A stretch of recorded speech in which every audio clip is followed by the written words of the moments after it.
साल 2021 में सऊदी अरब ने दुनिया को चौंका देने वाला ऐलान किया। क्राउन प्रिंस मोहम्मद बिन सलमान ने कहा था कि वो रेगिस्तान के बीच 2 पैरेलल स्काई स्क्रैपर्स बनाएंगे जो कि 500 मीटर ऊंचा और पूरे 170 किलोमीटर लंबा होगा। इस प्रोजेक्ट का नाम रखा गया था द लाइन, जिसे लोग मिरर लाइन भी कहते हैं। ये प्रोजेक्ट इतना बड़ा है कि इसके 2 सीधे लाइनों में करीब 2001 वर्ल्ड ट्रेड सेंटर खड़े किए जा सकते हैं, और वो भी हर लाइन में। दुनिया में अब तक सिर्फ 12 स्काई स्क्रैपर्स ही 500 मीटर से ऊपर गए हैं, और यहाँ एक साथ 4000 स्काई स्क्रैपर्स बनाने की बात हो रही थी। ये सुनने में ही आपको किसी साइंस फिक्शन फिल्म जैसा लग रहा होगा, लेकिन सवाल ये है कि आखिर सऊदी अरब इतना अजीब और पागलपन भरा प्लान क्यों बना रहा है? क्या वो अपनी कंट्री को डाउनफॉल से बचाने के लिए इस मेगा प्रोजेक्ट को पूरा करना चाहते हैं, या फिर ये गलती से उन्हीं के लोगों की कब्र खोद रहे हैं?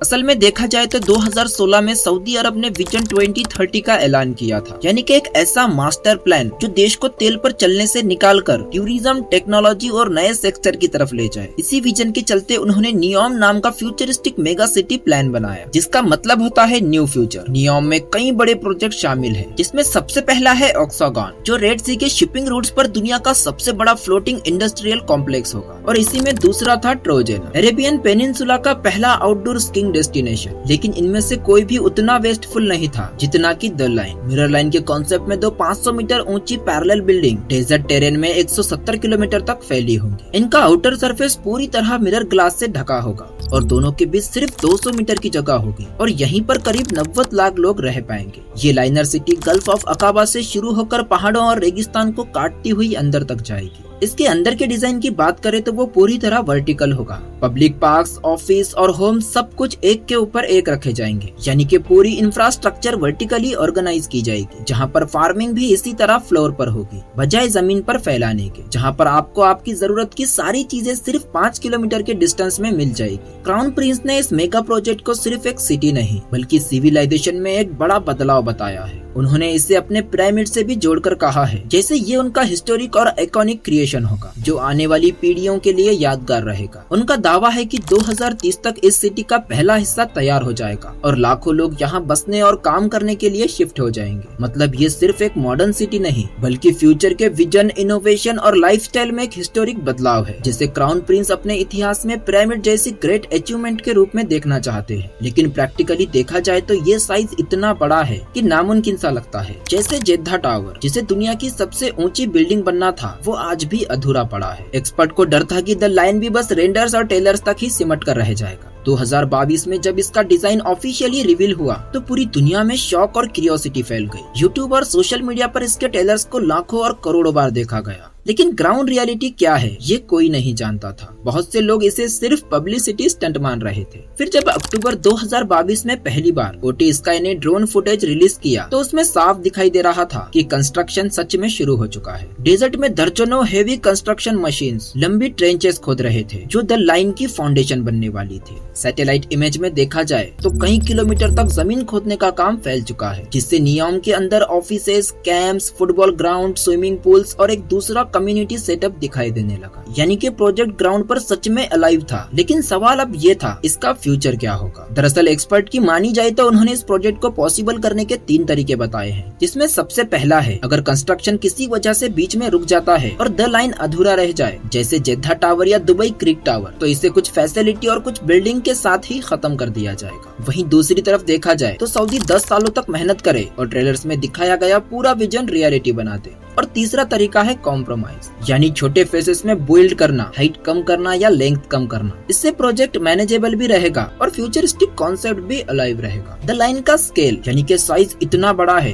कि इसे बनाना एक बड़ा चैलेंज है। एग्जाम्पल के लिए वन वर्ल्ड ट्रेड सेंटर जैसी ऊंची बिल्डिंग बनाने में लगभग 8 साल लगे थे, लेकिन द लाइन उतनी ही ऊंचाई का होते हुए भी 170 किलोमीटर लंबा है। रफ कैलकुलेशन के मुताबिक अगर इसे उसी स्पीड पर बनाया जाए जिस तरह वन वर्ल्ड ट्रेड सेंटर बना था, तो इसे पूरा करने में लगभग 32,000 साल लगेंगे। मतलब इतनी लंबी और बड़ी सिटी बनाना प्रैक्टिकल तरीके से लगभग इम्पॉसिबल है। फिर भी एडवांटेज ये है कि द लाइन ग्राउंड से शुरू हो रहा है, यानी पहली बार 21वीं सदी में एक ऐसा शहर बन सकता है जिसे शुरू से ही कार फ्री डिजाइन किया गया हो, जहां हर जरूरत 5 मिनट की वॉक पे पूरी होगी और लंबी दूरी के लिए अंडरग्राउंड रेलवे सिस्टम होगा। आज 2025 है, यानी कि कंस्ट्रक्शन शुरू हुए पूरे 3 साल हो चुके हैं। तो आइए देखते हैं कि इसमें क्या प्रोग्रेस हुई है। सैटेलाइट विजुअल्स और इंडिपेंडेंट रिपोर्ट से पता चलता है कि द लाइन प्रोजेक्ट की कंस्ट्रक्शन कई हिस्सों में शुरू हो चुकी है। जमीन खोदने का काम 30 से 40 किलोमीटर तक फैल चुका है। कंस्ट्रक्शन के लिए जरूरी इंफ्रास्ट्रक्चर जैसे वर्कर्स कैंप्स, लॉजिस्टिक हब्स और एयर स्ट्रिप्स बन चुके हैं और कुछ हिस्सों में स्टील फ्रेमवर्क खड़ा होना भी शुरू हो गया है, यानी कि बिल्डिंग्स की स्केलेटन्स तैयार हो रही है। लेकिन सिटी को फ्यूचरिस्टिक लुक देने वाले इतने बड़े शीशे अब भी दूर की बात है। मतलब काम तो शुरू हो गया है, लेकिन द लाइन का पूरा विजन अब भी पूरी तरह रेडी नहीं है। सऊदी गवर्नमेंट का कहना है कि 2030 तक द लाइन का पहला सेगमेंट ऑपरेशनल हो जाएगा और कम से कम 1 मिलियन लोग यहाँ शिफ्ट हो जाएंगे। इसका मतलब है कि प्रोजेक्ट को फेसेस यानी कि छोटे छोटे हिस्सों में पूरा किया जाएगा। पहले छोटे क्लस्टर्स बनाए जाएंगे और फिर धीरे धीरे सिटी को बड़ा किया जाएगा, यानी कि पूरी फ्यूचरिस्टिक सिटी का विजन धीरे धीरे रियलिटी में बदलेगा, जहां लोगों के लिए बसना और काम करना आसान हो जाएगा। लेकिन इसमें चैलेंजेस और रुकावटें भी बहुत बड़े हैं। प्रोजेक्ट की कॉस्ट पहले $1 ट्रिलियन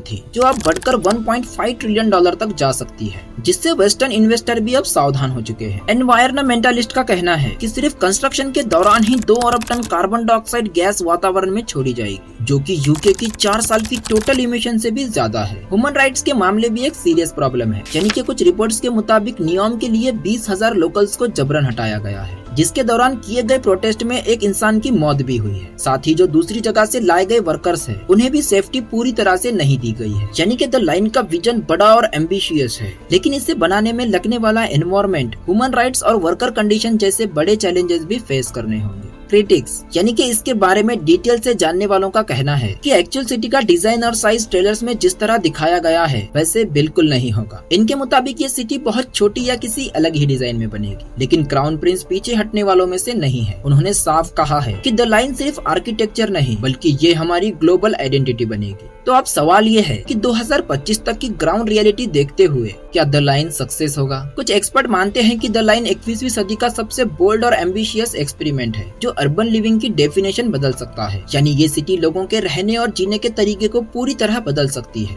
वहीं दूसरे एक्सपर्ट का कहना है कि ये $1 ट्रिलियन की सबसे बड़ी गलती और इनकी कब्र भी साबित हो सकती है। यानी कि प्रोजेक्ट इतना एम्बिशियस है कि इसे पूरा करना या सक्सेस बनाना बहुत मुश्किल हो सकता है। शायद असली जवाब आने वाले कुछ सालों में हमें मिल ही जाएगा। उसी के लिए चैनल को सब्सक्राइब कर लो, क्योंकि द लाइन एक ऐसा ड्रीम है जो सच और फैंटेसी दोनों के बीच कहीं अटका हुआ है। वीडियो अच्छी लगी हो तो वीडियो को एक लाइक जरूर कर देना, और आपको इस प्रोजेक्ट के बारे में क्या लगता है हमें कमेंट्स में जरूर बताना।